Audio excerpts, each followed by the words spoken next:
Hey, what's up, guys? Welcome to another vlog by me, Cory. I wanted to kind of keep this about one topic, and it's been kind of something that I've been going through all weekend, and I just kind of wanted to get it out there off of my chest and just kind of speak about it and hopefully feel better about it because tomorrow is Monday and I do have to go back to work. But this past Friday, unfortunately, there was some bad, actually terrible event that happened, and one of the faculty members committed suicide in my school. And I won't say names or anything like that or why, because obviously I don't know why, but she committed suicide in the school. And I did not see her body, in the state that she was when people discovered her.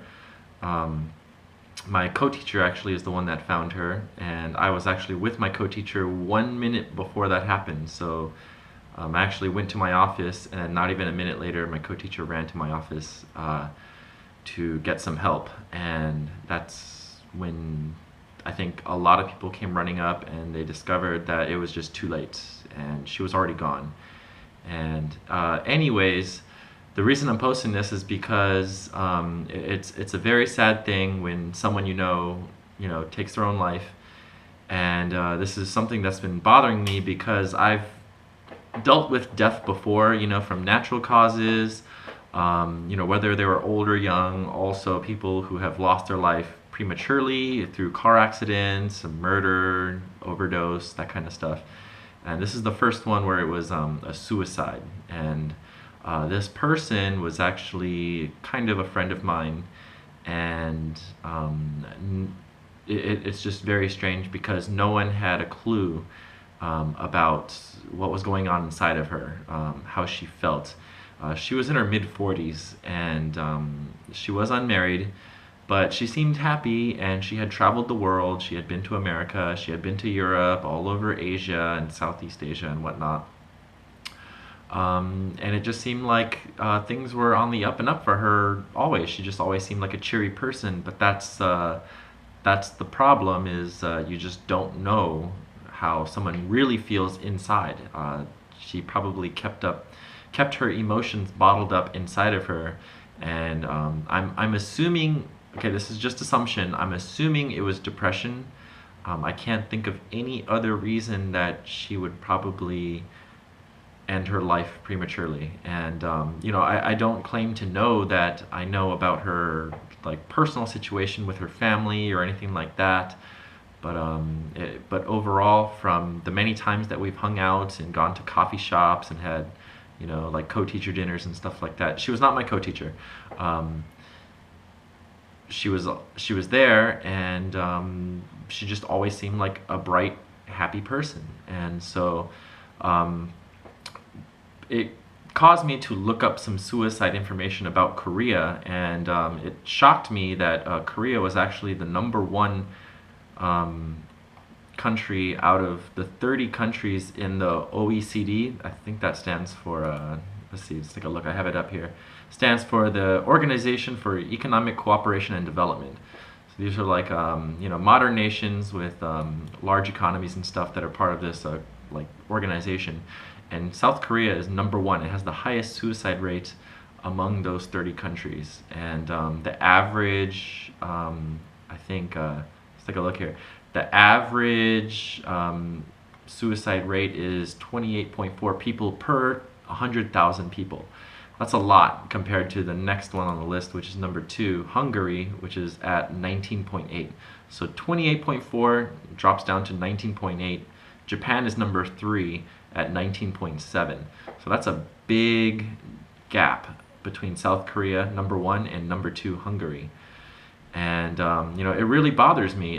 Growing up in Japan, I know back in the 1990s, I think Japan was #1. I'm not sure if there was another country that was very close or had topped Japan on that list. But back then, many students and many people in Japan were committing suicide because of job stress, economic stress. There was the economic bubble and stuff like that, and especially the student suicides were directly related to examination stress. And there was also some bullying, but I think the majority of it was directly related to college entrance examinations. Now it seems like the tables have turned, and Korea is feeling that pressure of booming past Japan and becoming, a super economy in the world, and they've developed so quickly, and there's lots of stress and pressure by families and school and work and stuff to be overachievers, and Hagwons are obviously a big indication of that kind of pressure on Korean society.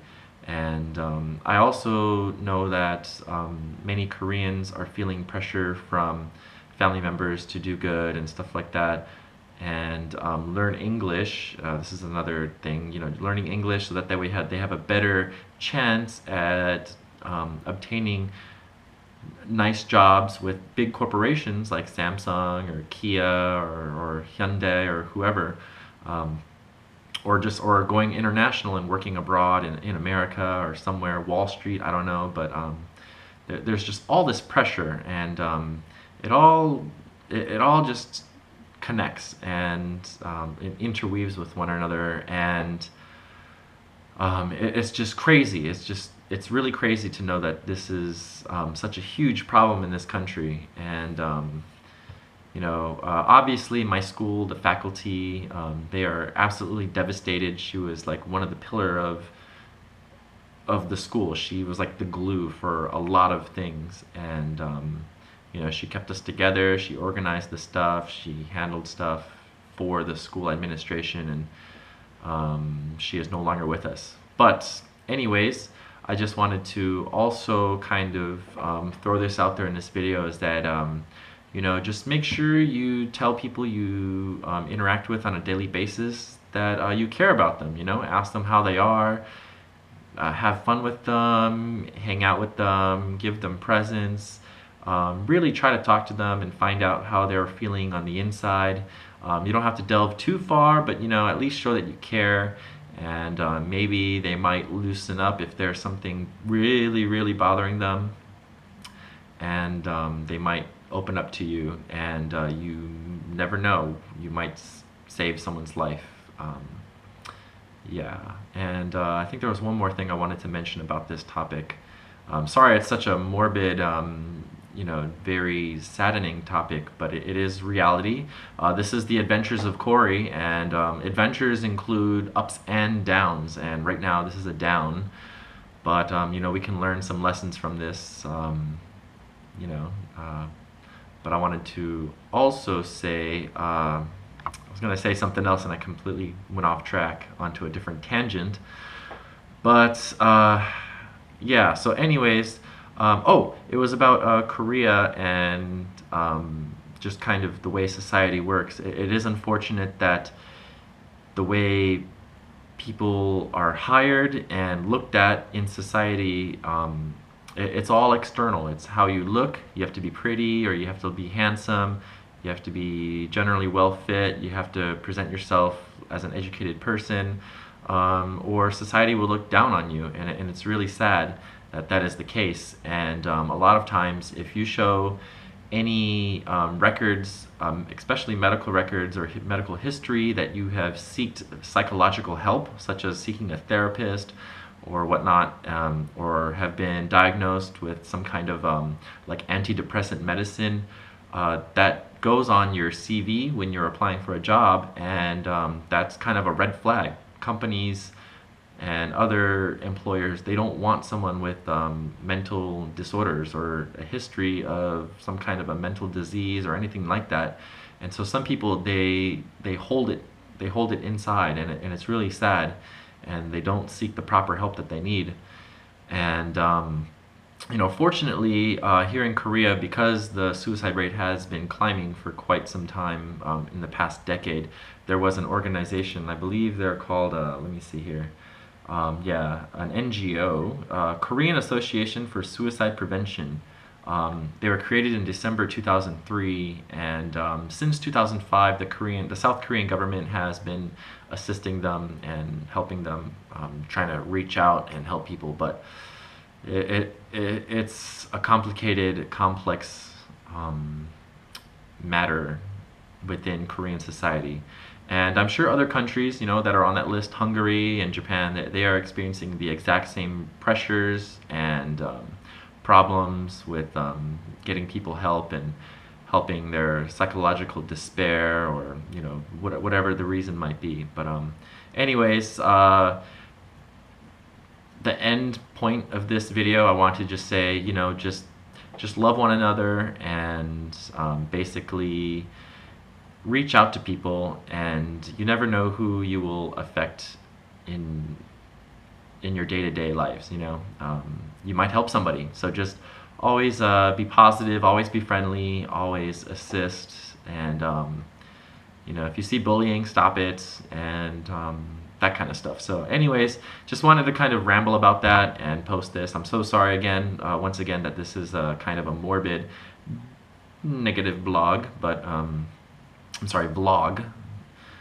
But yeah, anyways, I hope you guys are taking care of yourselves. I do appreciate you guys watching my channel and my videos, and I hope if you guys have any insight onto this topic, you don't have to tell me details or anything like that, but just give me your point of view in the comments, and I would appreciate that. It might help my own situation or my faculty who are in a much worse situation than I am over our mourning and grieving right now.